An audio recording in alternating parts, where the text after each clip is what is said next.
इन्डोक्राइनोलोजीको part 1 मा हामीले हाइपोथ्यालामस pituitary gland सम्बन्धी पढेका थियौँ। अब यहाँ चाहिँ हामीले के सम्बन्धी फोकस गर्छौँ भने थाइरोइड, प्याराथाइरोइड ग्ल्यान्ड, एड्रिनल ग्ल्यान्ड र प्यानक्रियाज, त्यो नि इन्डोक्राइन पार्टलाई फोकस गर्छौँ। अब जाउँ थाइरोइड ग्ल्यान्डतर्फ। थाइरोइड ग्ल्यान्ड चाहिँ अब यो हरियो पार्टले देखाएको पार्टलाई थाइरोइड ग्ल्यान्ड भन्छ। यसको माथिपट्टि चाहिँ ल्यारिङ्स र तलपट्टि चाहिँ ट्र्याकिया देखिन्छ। त्यसै गरी पोस्टेरियर पार्टमा चाहिँ थाइरोइड ग्ल्यान्डको 4वटा प्याराथाइरोइड ग्ल्यान्डहरू हुन्छ। त्यो 4वटा स्ट्रक्चरलाई प्याराथाइरोइड ग्ल्यान्ड भनिन्छ। अब थाइरोइड ग्ल्यान्डतिर जाऊँ। यसको चाहिँ सेप बटरफ्लाई वा एच सेप हुन्छ र यो 2टा लोब हुन्छ। स्टमस भन्नेले कनेक्ट गरे हुन्छ यसलाई। अब एउटा थाइरोइड ग्ल्यान्डको भित्र माइक्रोस्कोपिक स्ट्रक्चर हेर्दाखेरि न्युमेरस फोलिकलहरू हुन्छ।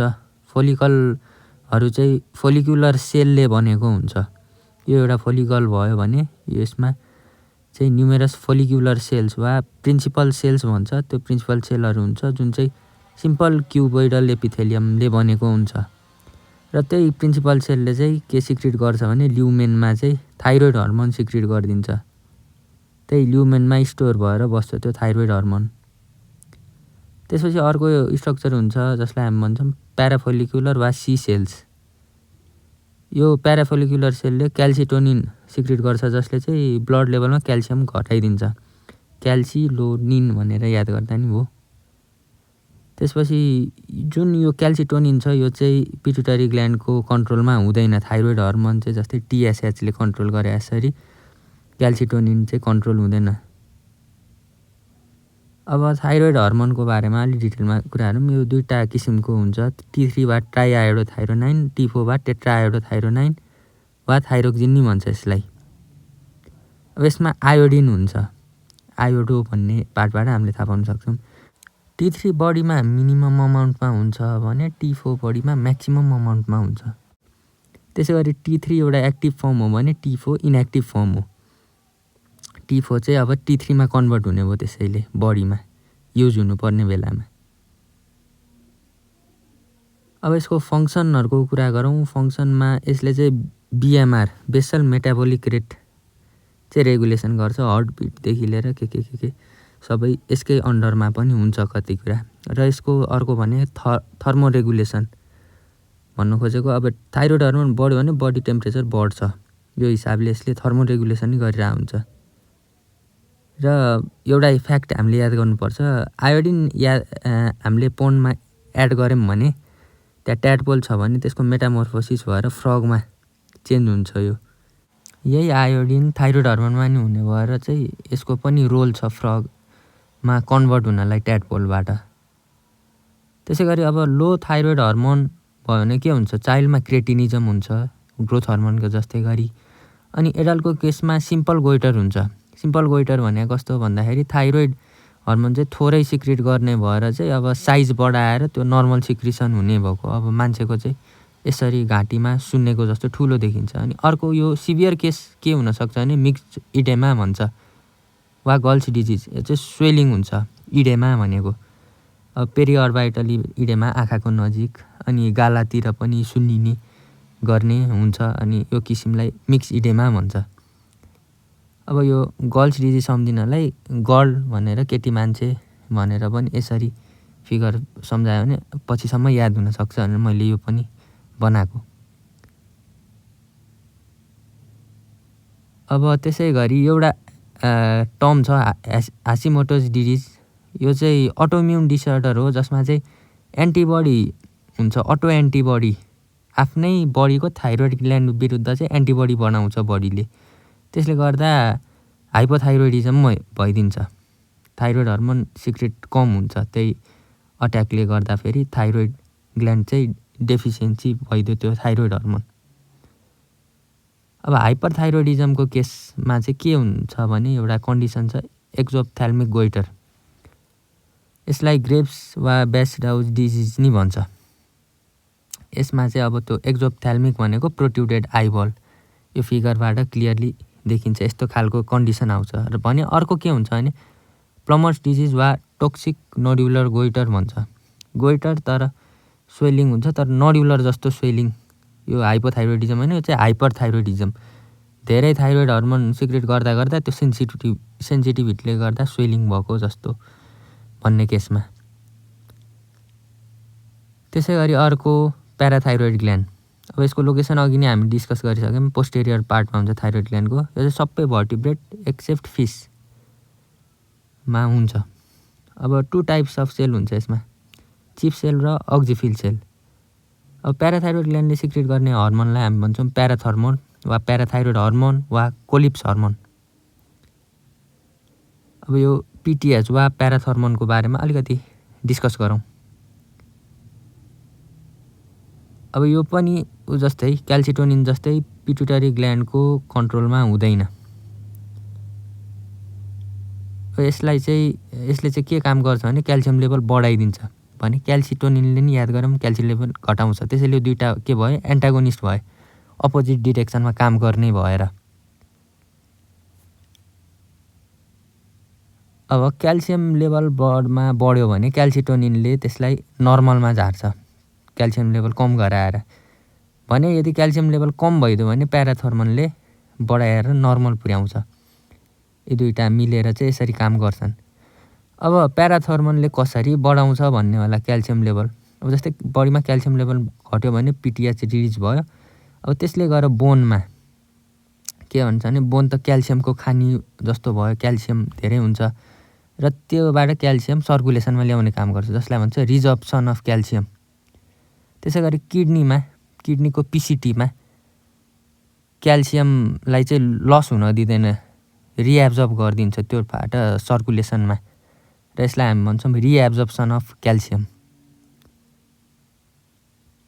त्यसै गरी किडनीमा अर्को पनि कुरा हुन्छ, भिटामिन डीलाई चाहिँ एक्टिभेसन हुन्छ त्यहाँ किडनीमा गएर, र यही एक्टिभेटेड भिटामिन डी बनाउन चाहिँ फेरि पिटिएचको पनि रोल हुन्छ। त्यही भिटामिन डीले क्याल्सियमलाई सर्कुलेसनमा चाहिँ स्मल इन्टेस्टाइनबाट एब्जर्ब गराउन हेल्प गर्छ, जसलाई भन्छौँ हामी एब्जर्प्सन अफ क्याल्सियम। रिजर्प्सन, रिएब्जर्प्सन र एब्जर्प्सन गराउन हेल्प गर्छ भनेर सिम्पली बुझ्दा नि भयो। त्यसै गरी अब अर्को आयो एड्रिनल ग्ल्यान्ड। एड्रिनल ग्ल्यान्ड के भनिन्छ भने किडनीको माथि हुने भएर यसलाई हामी सुप्रारेनल ग्ल्यान्ड पनि भन्छौँ। यसको दुईवटा पार्ट हुन्छ, आउटर कोर्टेक्स र इनर मेडुला। कोर्टेक्स चाहिँ मेजोडर्मल ओरिजिन भएको, मेडुला चाहिँ एक्टोडर्मल ओरिजिन भएको। अलिकति उल्टो जस्तो खालको सुनिन्छ, याद नै गर्नुपर्ने हुन्छ। मेडुलाले चाहिँ के रिलिज गर्छ भने एड्रिनालिन र नर एड्रिनालिन। अब हामी कोर्टेक्सको बारेमा डिस्कस गरौँ, यसको अलि धेरै कुराहरू छन्। अब कोर्टेक्सको 3टा पार्ट छ, जिएफआर मैले सजिलो बनाउनलाई, र ती पार्टले सिक्रेट गर्ने कुरालाई एमजिए भनेर यसरी नेमोनिक बनायो। जोना ग्लोमेरुलसाले मिनरलोकोर्टिकोइड रिलिज गर्छ। मिनरलोकोर्टिकोइडको एउटा एक्जाम्पल एल्डोस्टेरोन, जसले चाहिँ सोडियम लेभल बढाइदिन्छ एब्जर्प्सन गराएर, त्यो सोडियम रिटेन्सन गराएर भन्दा नि रिएब्जर्प्सन गराएर सोडियम बढी बनाएर चाहिँ सोडियम लेभल बढाइदिन्छ ब्लडमा। अर्को भयो जोना फ्यासिकुलाटा, जसले चाहिँ ग्लुकोकोर्टिकोइड रिलिज गर्छ। यसको एक्जाम्पल कोर्टिसोल वा स्ट्रेस हर्मोन। यसले चाहिँ अब स्ट्रेसमा एडाप्ट गर्ने किसिमको काम गर्छ, जस्तै ग्लुकोजको एक्सनलाई चाहिँ स्ट्रेसको बेला झन् बढाइदिने जस्तो काम गर्यो। त्यसै गरी जोना रेटिकुल्यारिस, जसले चाहिँ एन्ड्रोजेन एड्रिनलबाट रिलिज हुनु भएर एड्रिनल एन्ड्रोजेनहरू, जस्तै एक्जाम्पलमा टेस्टोस्टेरोन धेरै मेलमा रिलिज हुन्छ, एस्ट्रोजेन धेरै फिमेलमा। हुन चाहिँ रिलिज जुन जेन्डरमा नि भइरहेको हुन्छ, तर धेरैको कुरा हेर्दा टेस्टोस्टेरोन मेल, एस्ट्रोजेन फिमेल। अब एल्डोस्टेरोनको कुरा हेरौँ। एल्डोस्टेरोनले सोडियम लेभल बढाउँछ, यो याद गरौँ होइन। अब घट्यो भने चाहिँ के हुन्छ भने एउटा छ एडिसन्स डिजिज, नाम एड भने जस्तो तर थोरै भएको केसमा भनेर सम्झिन सजिलो हो। अब यसमा के हुन्छ, बिपी कम हुन्छ, सोडियम कम हुने भएर। त्यसै गरी स्किनमा चाहिँ हाइपोपिगमेन्टेसन हुन्छ, त्यसले गर्दा हाइपोपिगमेन्टेसन प्याचेसहरू जेनेरेट भएर, जसलाई हामी भन्छौँ भिटिलिगो। त्यसै गरी अब हाइपर सिक्रेसनको केसमा चाहिँ के हुन्छ भने कोन सिन्ड्रोम, आइसक्रिमको कोन जस्तो बनाएको छु होइन, त्यसले गर्दा बिपी बढ्छ सोडियम लेभल बढेको कारणले। त्यसै गरी अब कोर्टिसोल नि हाइपोसिक्रेसन भएको बेला त्यही एडिसन्स डिजिज नै हुन्छ। अब हाइपर सिक्रेसन भएको बेला कसिङ्स डिजिज हुन्छ, सीबाट याद गर्न नि सजिलो हो। अब यसको जेनरल क्यारेक्टरिस्टिक कस्तो मान्छे देखिन्छ भने रेड मुन फेस भनेको गोलो अनुहार जस्तो भएको, अनि बफेलो हम्प, अनि फ्याट चाहिँ ट्रङ्कमा धेरै डिपोजिट भएको, अनि वुन्ड हिलिङ एकदमै पोर। त्यसपछि ओस्टियोपोरोसिस भनेको चाहिँ पोरस बोन सिम्पली, यो चाहिँ बोन मास कम हुन्छ जसले गर्दा प्याथोलोजिक फ्र्याक्चर हुन सक्ने भयो। अब एड्रिनल एन्ड्रोजेन, अब यसमा चाहिँ टेस्टोस्टेरोन मेल क्यारेक्टर ल्याउने हुन्छ होइन, त्यसैले चाहिँ फिमेलमा बढी रिलिज भयो भने फिमेलमा चाहिँ मेल क्यारेक्टर जस्तो आउँछ। त्यसै गरी एस्ट्रोजेन चाहिँ बढ्यो भने फिमेल क्यारेक्टर ल्याउँछ मेलमा, जस्तै गाइनेकोमास्टियाहरू। त्यसै गरी अरू पनि के ल्याउन सक्छ भने मेलको केसमा इन्फर्टिलिटी, डिप्रेसन, इरेक्टाइल डिसफङ्क्सन जस्ता समस्याहरू ल्याउन सक्छ।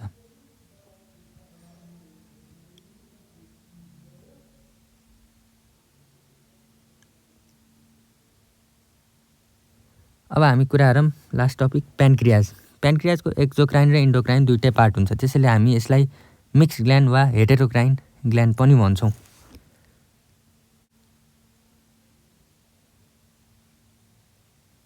अब यसको हामी मेनली चाहिँ इन्डोक्राइन पार्टको बारेमा अब डिस्कस गरौँ, किनभने हामीले इन्डोक्राइनोलोजी पढिरहेछौँ। इन्डोक्राइन प्यानक्रियाज चाहिँ 1 to 2% हुन्छ टोटल प्यानक्रियाज भनेपछि बाँकी सबै एक्जोक्राइन भयो। यसलाई हामी आइलेट्स अफ ल्याङ्गरह्यान्स नि भन्छौँ इन्डोक्राइन प्यानक्रियाजलाई। यसमा 4 किसिमको छुट्टा छुट्टै सेलहरू हुन्छन्। अब त्यसलाई अल्फा, बिटा, गामा र डेल्टा भनेर याद गरौँ। अब सबको आफ्नै नाम नि हुन्छ। अल्फा सेल्स चाहिँ 15 to 20% अकुपाई गर्छ। यसले ग्लुकागोन सिक्रेट गर्छ, जसले चाहिँ ग्लुकोज लेभल ब्लडमा बढाइदिन्छ। कसरी भन्दाखेरि ग्लाइकोजेनोलाइसिस, ग्लुकोनियोजेनेसिस जे भएर नि ग्लुकोजमा कन्भर्ट गर्ने जस्तो रियाक्सन गराउँछ। त्यसै गरी बिटा सेल 70 to 75% हुन्छ। यो इन्सुलिन सिक्रेट गर्छ यसले, जसमा जिङ्क र सल्फर पनि हुन्छन्। जिङ्क र सल्फर हुन्छ, अनि यसले चाहिँ ग्लुकोज लेभल घटाइदिन्छ ब्लडमा। अब कसरी भन्दाखेरि सेलमा चाहिँ मानौँ ग्लुकोजलाई चाहिँ के हुन्छ भने इन्सुलिन भएपछि मात्रै सेलले लिने काम गर्छ, जसले गर्दा ब्लडमा चाहिँ ग्लुकोज लेभल कम हुन्छ। अब यो ग्लुकोजलाई ग्लाइकोजेन वा पाइरुभेट वा अरू कुनै प्रडक्टमा कन्भर्ट गर्न नि मिल्यो सेलमा भइसकेपछि। अब यो गामा सेल्स वा यसलाई हामी एफ सेल्स वा पिपी सेल्स भन्छौँ। यो लेस देन 1% हुन्छ। यसले पिपी वा प्यानक्रियाटिक पोलिपेप्टाइड सिक्रेट गर्छ। यसको काम चाहिँ जिआई सिक्रिसनहरू जस्तो कन्ट्रोल गर्छ, जस्तै यसले कन्ट्र्याक्सन गल ब्ल्याडरको इनिबिट गराइदिन्छ। त्यसै गरी डेल्टा सेल, जसले चाहिँ सोम्याटोस्ट्याटिन रिलिज गर्छ। यो हाइपोथ्यालामसमा नि हामीले पढाएको थियौँ सोम्याटोस्ट्याटिन, यो त्यही सोम्याटोस्ट्याटिन हो। यसले चाहिँ यहाँ चाहिँ के गर्छ भन्दाखेरि अल्फा र बिटा सेललाई चाहिँ कन्ट्रोल गर्छ, त्यसको सिक्रिसनहरू इनिबिट गराएर।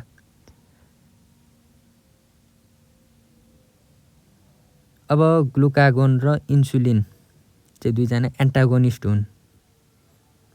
कसरी भन्दाखेरि ग्लुकागोनले ग्लुकोज लेभल बढायो, इन्सुलिनले ग्लुकोज लेभल घटायो ब्लडमा। अब हामी इन्सुलिन यो कुरा याद गरेर एउटा इन्सुलिन कम हुने केसको डिस्कस गरौँ, जसलाई हामी भन्छौँ डायबेटिज मेलिटस। डायबेटिज इन्सिपिडस भन्दा फरक छ यो डायबेटिज मेलिटस। अब यसमा के हुन्छ भने ब्लड ग्लुकोज लेभल बढ्छ इन्सुलिन कम भएको कारणले। अब यसमा ग्लुकागोन नर्मल हुन्छ। ग्लुकागोन नर्मल भएको एक्सनले ब्लड ग्लुकोज लेभल अब बढाइदिने भयो। अब टाइप 1 र टाइप 2 डायबेटिज मेलिटस हुन्छ। टाइप 1 डायबेटिज मेलिटसलाई हामी भन्छौँ इन्सुलिन डिपेन्डेन्ट भने, टाइप 2लाई इन्सुलिन इन्डिपेन्डेन्ट। अब यो किन हेरौँ। टाइप 1लाई इन्सुलिन डिपेन्डेन्ट भन्नुको कारण अब बिटा सेलले इन्सुलिन त रिलिज गर्छ तर लो लेभलमा रिलिज गर्ने भयो। अब किन भन्दाखेरि यसमा एन्टिबडी प्रडक्सनहरू बिटा सेल विरुद्ध वा अरू कुनै जेनेटिक रिजनहरूको कारणले अब यो इन्सुलिन कम रिलिज भयो। अब यसबाट के हुन्छ भन्दाखेरि अब हामीलाई थाहा भयो अघिकै कुरा, सेलबाट ग्लुकोज लिन खोज्दाखेरि ग्लुकोज लिनलाई इन्सुलिन चाहिन्छ, तर अब त्यही इन्सुलिन छैन भने ग्लुकोज लिन सक्दैन सेलले। त्यसैले ब्लडमै ग्लुकोज बस्ने भयो, ब्लड ग्लुकोज लेभल बढ्ने भयो। यो चाहिँ लेस देन 20 इयर्सको केसमा हुन्छ। 10% अकरेन्स हुन्छ। डायबेटिज मेलिटसको 10% केस चाहिँ यस्तो टाइपको हुन्छ। त्यसै गरी टाइप 2 चाहिँ इन्सुलिन नर्मल रिलिज हुन्छ बिटा सेलले रिलिज गर्छ। तर के हुन्छ भने सेलले इन्सुलिनलाई चिन्दैन। अब इन्सुलिन नचिनिसकेपछि अब ग्लुकोज लिन नि सक्ने भएन, किनभने इन्सुलिन भएपछि मात्रै ग्लुकोज भित्र छिर्ने भयो सेलमा, त्यसले गर्दा ग्लुकोज बढ्ने भयो। अब यो greater than 20 years of age diet एजहरूको कारणले हुने कुरा र यो 90% अकर्डेन्स हुन्छ डायबिटिज मेलिटस टाइप 2 चाहिँ। अब यो डायबिटिज मेलिटसको सिम्पटम्सहरू के हुन्छ भन्दाखेरि पोलिडिप्सिया भन्छ, धेरै तिर्खा लाग्ने, पोलिफ्याजिया धेरै भोक लाग्ने, खान मन लाग्ने, पोलियुरिया धेरै युरिनेसन हुने खालको, अनि त्यसपछि आयो किटो एसिडोसिस, जसले चाहिँ किटोन बडिजहरूको कारणले हुने एसिडोसिसलाई हामीले भन्छौँ किटो एसिडोसिस। अब हामीलाई थाहा छ ग्लुकोज चाहिँ एसिटाइल कोएमा कन्भर्ट भएर टिसे साइकलमा जान्छ, तर यो एसिटाइल कोए चाहिँ किटोन बडिजहरू पनि बन्न सक्छ। कुन बेला भन्दाखेरि ग्लुकागोन र इन्सुलिनको रेसियो बढेको बेला। अब यो के कारणमा हुन्छ भने ग्लुकागोन बढेको बेला वा इन्सुलिन घटेको बेला वा एउटा बढेर अर्को घटेको, यो दुइटै कन्डिसन मिक्स भएको बेला। अब किटोन बडिज बढ्दाखेरि के कारणले आइडेन्टिफाई गरिन्छ भने फ्रुटी अर्डर भन्छ क्या, फ्रुटी ब्रेथ हुन्छ पेसेन्टको।